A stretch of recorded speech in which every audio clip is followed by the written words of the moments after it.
तो राहुल गांधी ने social media x पर पोस्ट करके प्रयागराज पहुंचने का ऐलान किया। उन्होंने लिखा कि प्रयागराज आ रहा हूं और देश के उस शहर में जहां सबसे ज्यादा नौजवान तैयारी करते हैं। उन्होंने छात्रों की गूंज नाम से हैशटैग चलाया है और इस पर देश भर के परीक्षार्थी छात्रों को एकजुट करने के लिए उनके पक्ष में खड़े होने के लिए अपनी आवाज भी उठाई है। उन्होंने लिखा कि वो 8 अगस्त शाम 5 बजे प्रयागराज के केपी टाउन पहुंच रहे हैं। लोकसभा में नेता प्रतिपक्ष और कांग्रेस सांसद राहुल गांधी ने प्रयागराज दौरे से पहले सोशल मीडिया प्लेटफॉर्म एक्स पर पोस्ट कर युवाओं और छात्रों को संबोधित किया। उन्होंने लिखा कि वो देश के उस शहर में आ रहे हैं जहां सबसे अधिक युवा प्रतियोगी परीक्षाओं की तैयारी करते हैं। राहुल गांधी ने लिखा कि यहां हर छात्र जानता है कि सिस्टम बेईमान हो चुका है। छात्रों की मेहनत में कोई कमी नहीं है, बल्कि कमी उस सिस्टम की नीयत में है जो उनकी मेहनत का उचित परिणाम नहीं देता। राहुल गांधी ने आरोप लगाया कि देश में पेपर लीक, रुकी हुई भर्तियां, वर्षों का इंतजार और जवाबदेही का अभाव युवाओं के भविष्य के साथ अन्याय है। उन्होंने कहा कि कोटा में छात्रों ने अपनी आवाज उठाई, देहरादून में भी विरोध हुआ और दिल्ली में सवाल पूछने वाले छात्रों पर लाठियां चलाई गई। उन्होंने दावा किया कि आखिरकार एक मंत्री को पद छोड़ना पड़ा और जिससे यह साबित होता है कि सरकार जनता की एकजुट आवाज के सामने झुकती है। जंतर मंतर का उदाहरण देते हुए राहुल गांधी ने स्पष्ट रूप से छात्रों को संबोधित करते हुए कहा है कि अगर जनता आवाज उठाए तो जनता की आवाज सरकार को सुनना पड़ता है, जनता की आवाज के सामने सरकार को झुकना पड़ता है। एक हैशटैग चलाया गया है और इस हैशटैग का जो नाम है वो छात्रों की गूंज करके है। इसमें देश भर के परीक्षार्थी छात्रों को एकजुट करने के लिए और उनके पक्ष में खड़े रहने के लिए आवाज उठाई गई है और ये भी लिखा गया है कि 8 अगस्त यानी कि कल शाम को 5 बजे प्रयागराज के केपी ग्राउंड वो पहुंचेंगे। राहुल गांधी लोकसभा में नेता प्रतिपक्ष हैं। राहुल गांधी और कांग्रेस नेता इस दौरान प्रयागराज के दौरे से पहले सोशल मीडिया पर छात्रों को संबोधित करते हुए नजर आए और इस दरमियान देश के उस शहर में वो आने की बात करते हुए नजर आए जहां सबसे अधिक युवा प्रतियोगी परीक्षाओं की तैयारी होती है, यानी कि प्रयागराज में।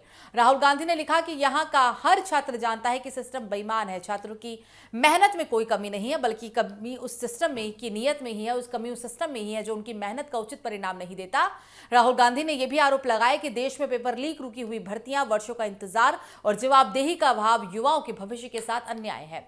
उनका कहना है कि कोटा में छात्रों ने अपनी आवाज उठाई, देहरादून में भी विरोध हुआ और दिल्ली में सवाल पूछने वाले छात्रों पर लाठियां चलाई गई।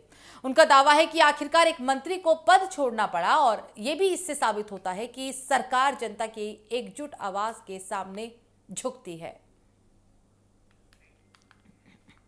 चलिए, राहुल सर, आप प्रयागराज आ रहे हो ना? हम स्टूडेंट्स की लिटरली कोई नहीं सुन रहा।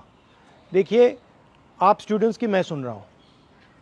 मैं प्रयागराज में रोज़गार के बारे में, जॉब सिचुएशन के बारे में आपसे चर्चा करने आ रहा हूँ और मैं एक बात को 100% एक्सेप्ट करता हूँ कि आज के हिंदुस्तान में जो हमारे स्टूडेंट्स हैं, चाहे वो एजुकेशन हो, चाहे वो रोज़गार हो, उनका आज हिंदुस्तान में भविष्य नहीं है और इसको हम सबको मिलकर बदलना है। आपकी एनर्जी के साथ, आपकी आवाज़ के साथ हम मिलकर इस प्रॉब्लम को रिजॉल्व कर सकते हैं। राहुल सर, आप प्रयागराज आ रहे हो ना? हम स्टूडेंट्स की लिटरली तो कोई सुना नहीं भी सुन आपने रहा। राहुल गांधी को। आपको बता दें कि राहुल गांधी ने कहा है स्टूडेंट से, छात्रों से कि वो प्रयागराज आ रहे हैं और प्रयागराज आने के बाद वो छात्रों की आवाजों को सुनेंगे। कुछ कमेंट्स का यहाँ जिक्र करते हुए राहुल गांधी पढ़ते हुए कमेंट नजर आए, जहां जनता छात्रों की तरफ से उन्हें लिखा गया था कि राहुल आप प्रयागराज आ रहे हैं ना? तो उनका जवाब था कि हाँ, मैं प्रयागराज आ रहा हूं। कल समय शाम के 5 बजे और प्रयागराज के दौरे पर है, प्रयागराज पहुंच रहे हैं और राहुल गांधी ने स्पष्ट रूप से कहा कि वो प्रयागराज 8 अगस्त यानी कि कल शाम को 5 बजे पहुंचेंगे और जहां उन्होंने छात्रों से एकजुटता की भी अपील की, एकजुट होने की अपील की है।